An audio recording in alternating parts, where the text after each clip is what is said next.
I, you, he, she, it, we, you, they.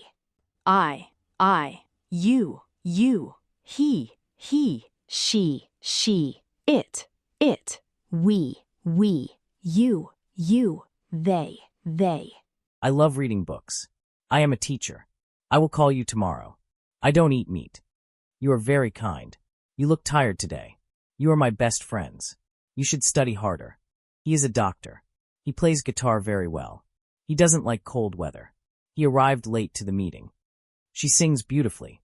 She is my sister. She works at a hospital. She always wakes up early. It is raining outside. It looks expensive. It was a great movie.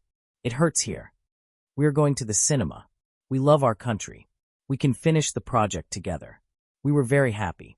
They are playing football in the garden. They speak 3 languages. They bought a new house.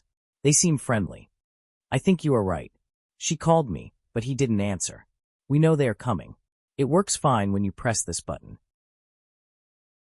Hi, Tom. I am Emma. You are my new neighbor, right? Yes, that's right. We live in the same building. Awesome. He is my brother, Mark. He is a teacher. Nice to meet you, Mark. And who is that girl over there? That's my sister, Lily. She loves painting. Cool. And what about your dog? Oh, that's Max. It is very friendly. They look happy, your brother and sister. Yes, they are. And we are all going to the park. Do you want to come? Sure, I love parks.